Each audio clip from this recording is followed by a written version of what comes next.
Hello, welcome to my Sunday From. Today I'm just gonna have a read and kind of go over this stuff.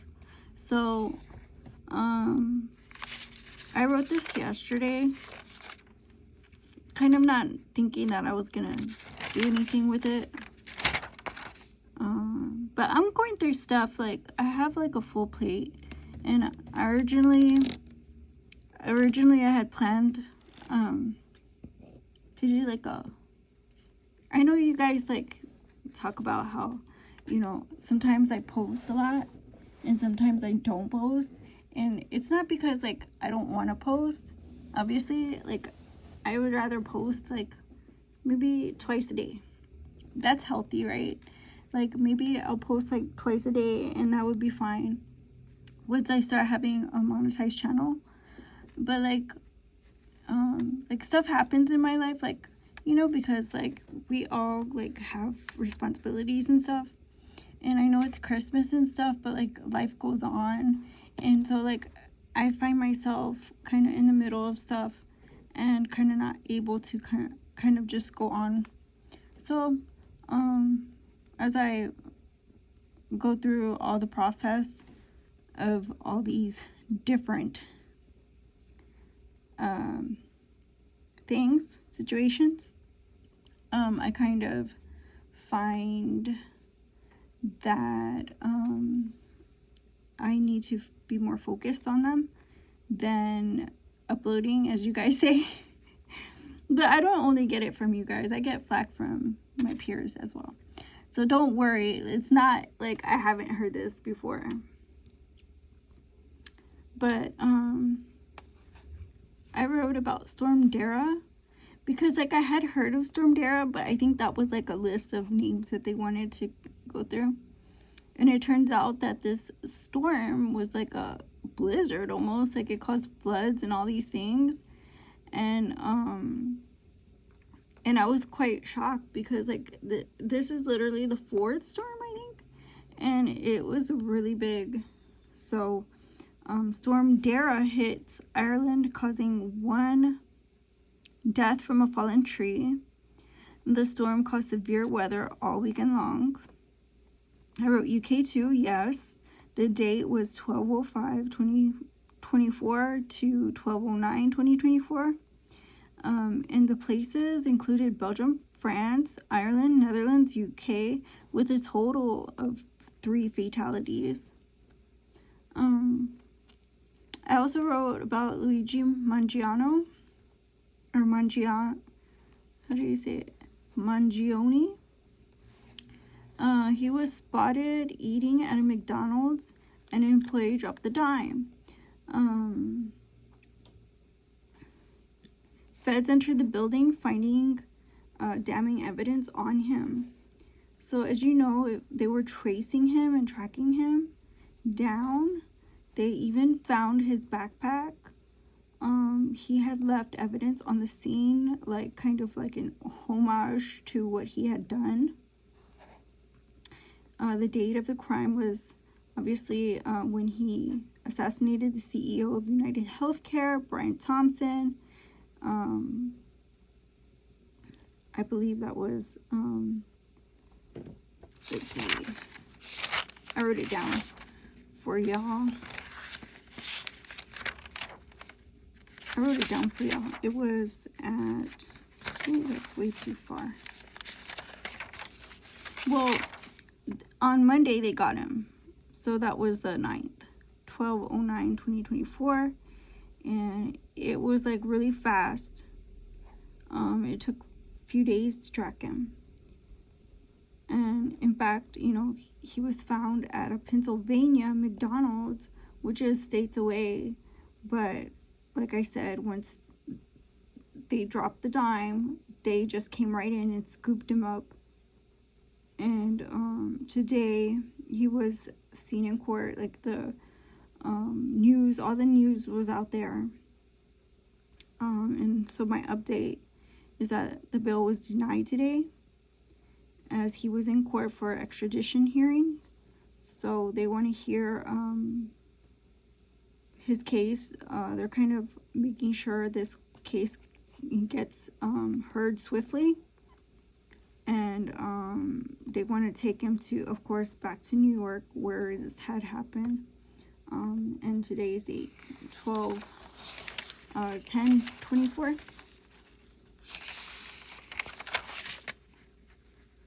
So the original death happened December 4th.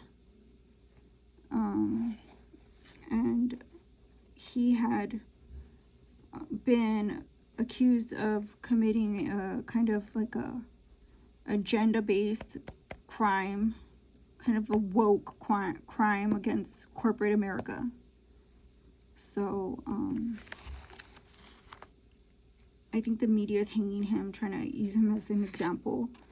But a lot of people kind of have a sympathy for him. So there's kind of like both extreme polar opposites. And let's see, Syria is left in transitional power as rebels took over Damascus, their capital city. The PM gave notice of future democratic election, promising to honor the people's wishes. He remains at the head of state as the presidential seats were left vacant due to resignation. Saad, the former president, fled the country. Viral video shows the Capitol building being looted and the federal prison evacuated. So Syria was left into transitional powers with the PM, Mohammed al-Bashir. The president and the vice president fled. And Bashar al-Assad fled the country. The vice president, his name is Faisal Mikdad.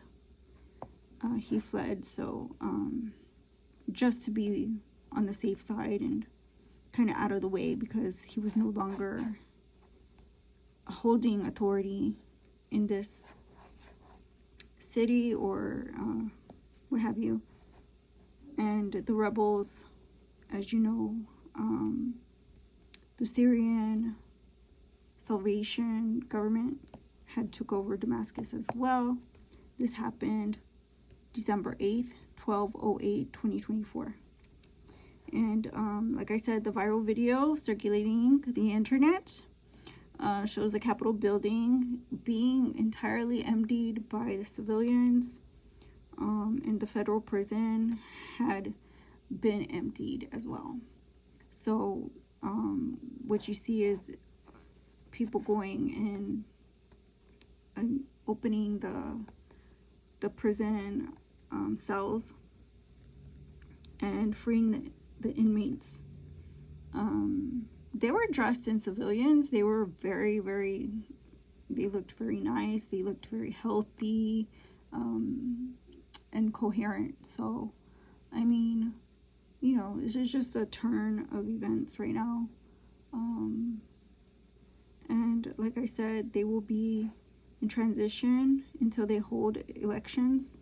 With the sitting PM, they didn't have any problem with him being holding power still, but he will, of course, let go of those reins once somebody else is voted in.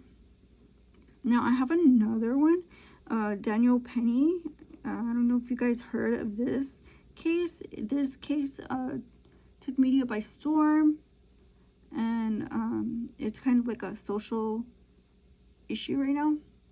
So it kind of quieted down. It's been like a day, but it's pretty quiet about right now. And so Daniel Penny was charged with homicide of a homeless man. He was acquitted, and this was written yesterday. Today, stirring up politics and racial discussion, protests, and demonstrations continued as well. So Daniel Penny, charged with homicide of a homeless man, was acquitted today, stirring up politics and racial discussion, protests, and demonstrations. This happened 12/09/2024, New York City, New York. where the crime occurred. So heated debate over the topic started when the case took media by storm. As Biden admin remains, the continued rhetoric of oppressive sentiment continues as well. People with reasonable questions are quickly shouted down, but this didn't happen overnight. It is with bird-brained leadership, this irrational behavior thrives in a place where a sense of security is instead safe space to squabble it out, in a place where nothing positive can grow and hate can take refuge. As seen through broadcasted shows where opposition is praised, and in court where they continue to support an administration that breaks record for most defunct in history through impartial judgment and sentencing. Jordan Neely, the homeless man, was having a fit in public, bucking up to unsuspecting bystanders, ranting about his situation and giving heed to his willingness to lose it all when Penny stepped in, eventually causing Neely to lose his life in the duration of his deadly chokehold. That happened May 1st, 2023. So 5/01/2023.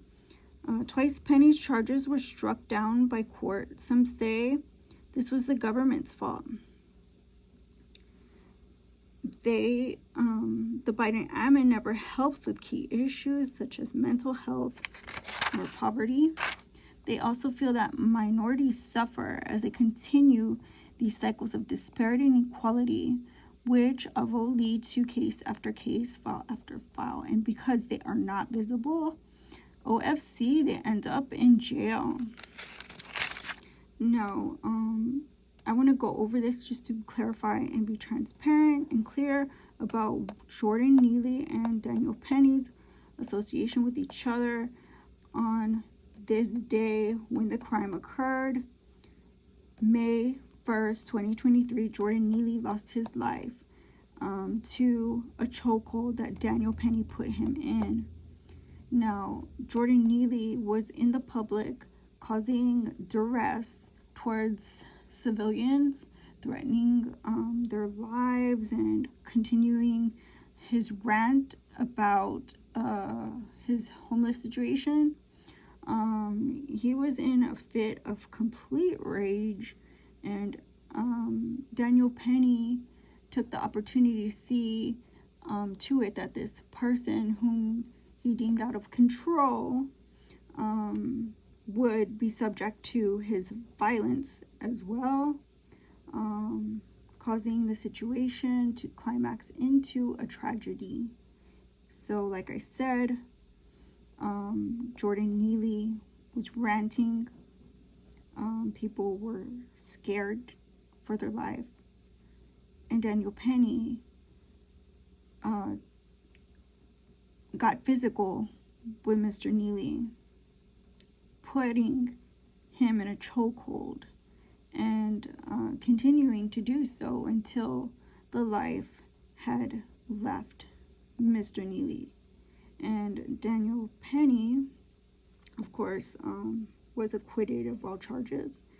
And I do believe that this was a case in which there were several points of view that kind of bumped heads and caused a stir in society, and brought up a lot of discussions that are kind of suppressed by the Biden admin.